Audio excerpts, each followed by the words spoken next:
everybody. The majority of the trails that you see here on TFL Off-Road are on private property, and trust me, they don't make themselves. So today we're out here cutting some new trails, and I want to focus on the piece of machinery that truly makes this possible. So we will talk about how we're using that Polaris Ranger 570, but more importantly, I want to tell you all about that international bulldozer, and we're going to meet the man who owns it. That's my dad.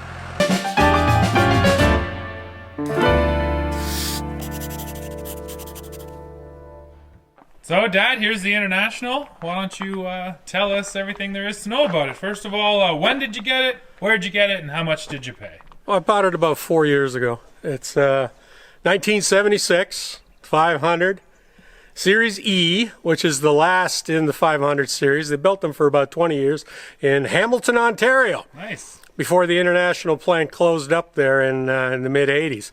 Anyway, it's, you know, it's a small dozer by comparison for today. I mean, it's a three-cylinder diesel. It's a D155 engine. It's actually a German engine built in Germany, Bosch fuel injection, and 44 horsepower.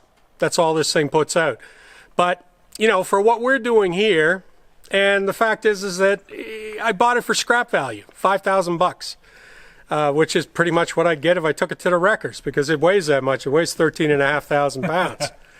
So, do you have any clue what it would be worth brand new back in the day?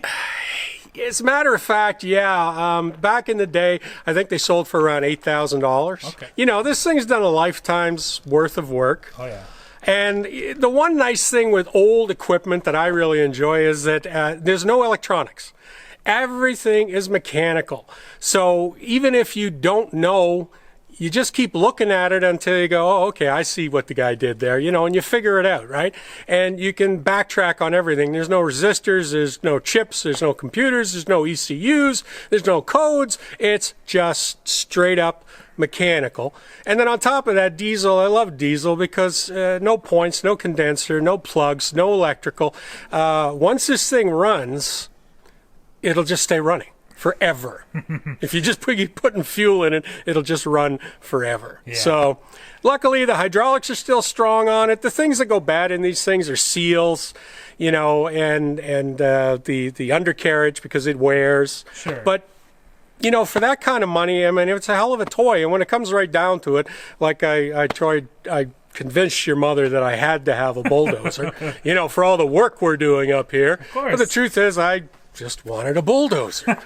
So well, and as we're going to show you guys too, we're clearing trails up here, and this thing is epic for clearing trails. I mean, not only do we cut those stumps, we rip them right out of the ground, right? Well, it is so low geared. It's incredible. And you know, again, for kind of DIY backyard guys, this is the ultimate. But there is something to be said for buy old equipment. I mean, if you can afford new stuff, be my guest. But old equipment, it goes for scrap value. And like these things, this is long before computer imaging, CAD systems. Yeah. This is all done by slide rule and a guy, you know, at a drafting table. And then when the engineer got done, he went, you know what, let's add 40% to make sure it's good. This thing is so overbuilt that it's crazy. It is heavy.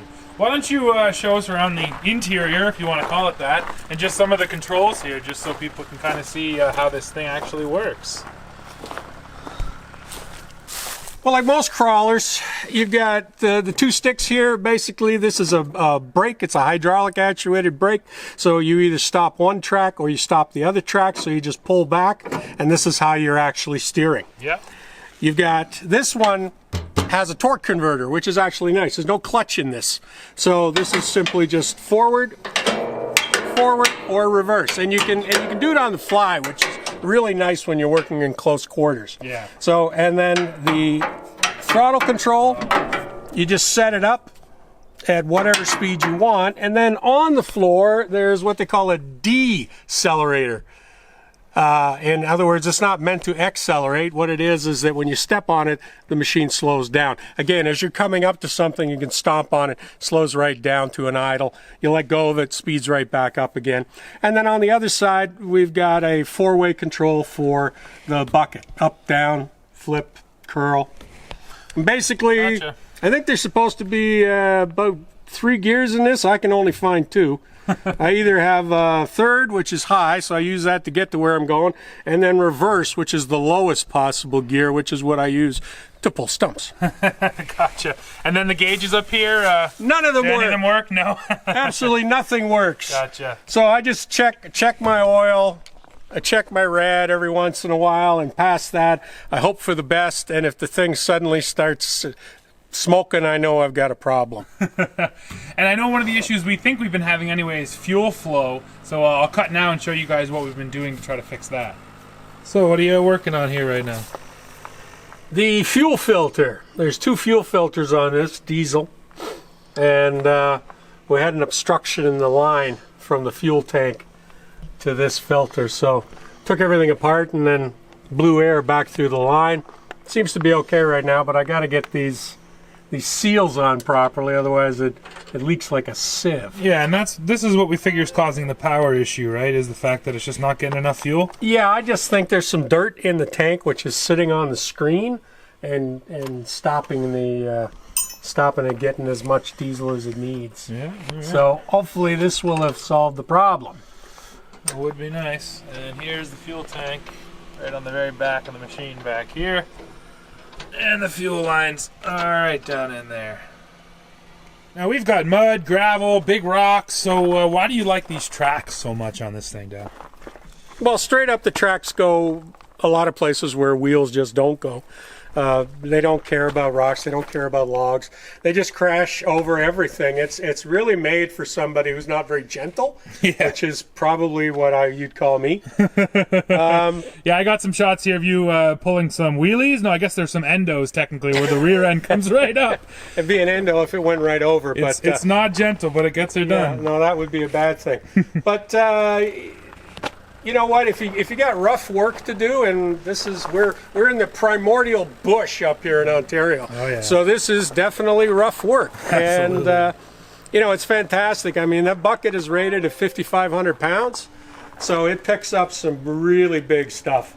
And as far as getting in and out of places, it's really slow to get to where you're going. But then when you're in a tight spot, it can literally spin in its own length. So that's what makes it handy for working in close quarters.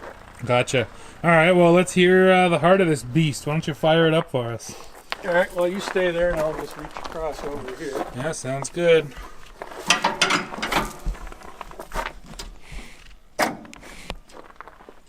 Uh-oh. Uh-oh. Come on, man. It just did this. It just worked. Hang on, I got to check my contacts. Oh, yeah, probably just not hooked up right. Hopefully.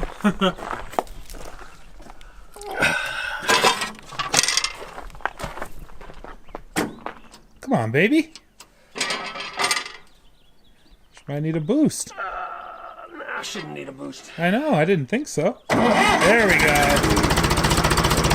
It's old! Like me! But she still goes.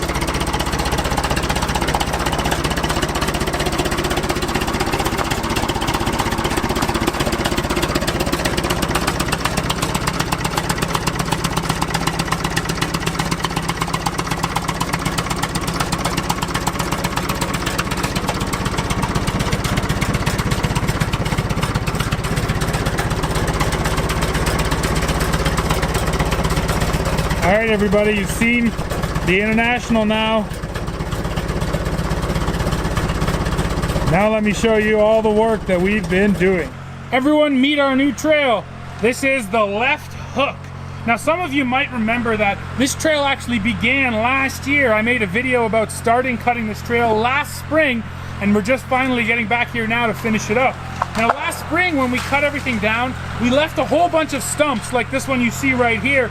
The idea being that we would then come back with the bulldozer and rip these stumps out of the ground. Now, this one specifically you're looking at, it gave us some real troubles. We might end up going with the chainsaw, but besides that one, the bulldozer has done an excellent job of pulling up roots and stumps. You can see a hole in the ground right there where a massive root ball came out of. And that's the key with using the dozer, is not only are you getting the stumps out of the way, but you're pulling up the entire root system, so you're not leaving anything behind.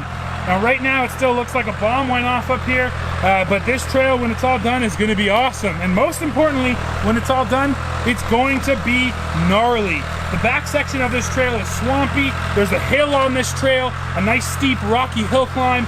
It's going to have some really cool off-road opportunities. But for now, let's get back to building this beast, and when it's done, don't worry, we're going to show it off to you guys quite a bit. This Polaris Ranger 570 has come in handy for cutting trails as well.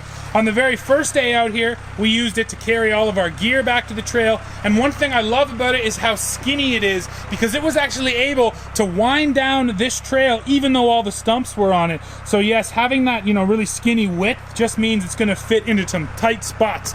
Now, today we are using it for firewood duty. As we cut this trail, we are collecting a whole bunch of firewood so I can take it home for bonfires this summer. And this Ranger is working beautifully. It can carry quite a bit of firewood back there. Of course, the weight won't be an issue. And then, like I said, because it's so small, it really just fits into some tight spots. And it's been an excellent work companion so far.